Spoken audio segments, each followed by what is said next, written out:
Hey, what's going on, YouTube? I hope everybody's having a great weekend. I wanted to make a quick video for you guys. I didn't want to take up too much of your time, but there was just some really juicy stuff on Reddit that I just could not share. So we're going to go ahead and dive right into it. I'm going to try and make it quick for you guys. So what we're talking about here, well, first things first, actually, let me give credit where credit is due. This DD was put together by the guy on the Reddits, on the Supersonic Reddit, and he's got some really, really solid information here. So what we're talking about, the topic here is Citadel Securities. I want to show you guys something that absolutely blew my mind. And this is important for you guys to understand too, so we understand the scope of how big this really is. So what we're going to pay attention to here is this section right here, liabilities and members' capital. This particular section, securities sold, not yet purchased at fair value. This is their annual report. They do this once a year. This number is not 57,000 and it's not 57 million. This number is 57 billion. I'm going to say that one more time. 57 billion shares shorted, okay, in 2020. 57 billion. So what's happening is these guys said, oh, wow, we're in a pandemic and everybody's having trouble. And they went and really gave them a big FU and tried to drive these companies into the ground. This is literally some maniacal bullshit. 57 billion. And now I want to go back to the year before so you guys can get a comparison here. So the previous year, they shorted 25 billion. So they more than increased their short share positions by 30 billion. Okay, literally doubled the position in shorts. So it's like they just completely took advantage of a bad situation. It's super unfortunate, but that's why we got to make them pay. All right, moving on. There's one thing I want to show you guys that's important that I'm going to read from Citadel's website, kind of how they work and how they perform. I highlighted what's important, but I'm just going to go ahead and read this whole little section. Our automated equities platform trades approximately 26% of U.S. equities volume across more than 8,900 U.S. listed securities and trades over 16,000 OTC securities. We execute approximately 47% of all U.S. listed retail volume, making us the industry's top wholesale market maker. So just about 50% of all retail trades are getting executed through Citadel. That's important for what we're about to discuss in the DD that our boy found here. All right, so I'm just going to wrap off some of the important stuff. We already went over. Citadel, claims that they process over 25% of all market trades and close to 50% of all retail trades. Our automated platform, all right, remember that. Okay, so Citadel's plan is to route as much of its retail orders through its system as possible and issue a short share for whatever trade is sent to them through that retail platform. Interesting enough, so what he's saying is that basically retail orders come into to the system from, let's say, Robinhood, for example, because this is exactly what was happening, in January.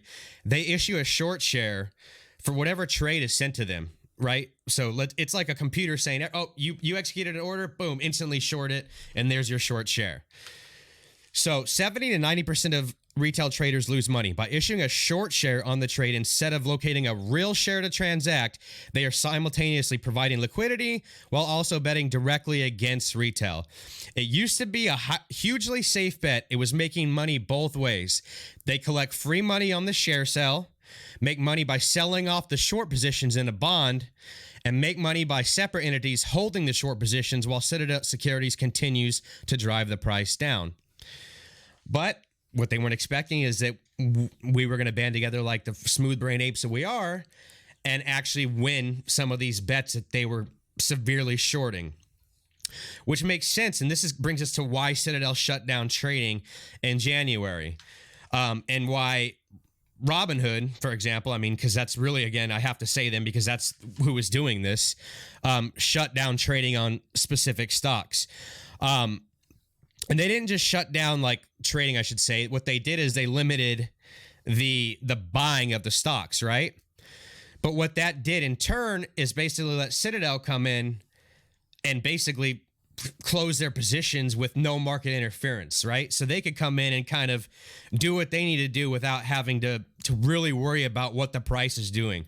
So it was really like a big fuck you to us retail traders. And I think that's why all these SEC meetings are getting around. And you'll constantly see Citadel being the core of their arguments and really wondering if they need to let, Citadel fail or not, which I think that they will. So 50%, remember, they do all of 50% of retail trades are coming through Citadel, and they're shorting all of those positions that are coming through. And that's important to realize. And he actually gave us some numbers on actual GameStop as a reference. Let's see here. So if Citadel executes 50% of all retail trades, and there were 800 million trades on GameStop alone between January 21st and January 29th, how many of those, well, let's say, because we're dividing that by 2 because they do half, 400 million shares did you short to provide liquidity? And how many did they cover? And how many are still owed after exercising all of their options over those, that 4-month period up until now? Right? So that number could be astronomical. And remember, it's not just GameStop, it's not just AMC. They did this across everything. But again, they're the focal point of all these congressional hearings, guys. We know that something's going to happen to them. When and how, not really sure. But just keep in mind the magnitude of what's really going on. That's 57 billion shares that are shorted. So just stay in the fight, guys. Remember that we're in this. Try to enjoy your weekends of days like we have today. Keep in mind that our fight is a long fight, and we're fighting, like Lou from Wall Street says, the devil, and they have tons of tricks. So it's going to be a war of attrition, and I think you guys are geared up and ready to go. And let's ride this out. I hope you guys enjoy the rest of your weekend. Hopefully this was some new information for you guys. Love you long time.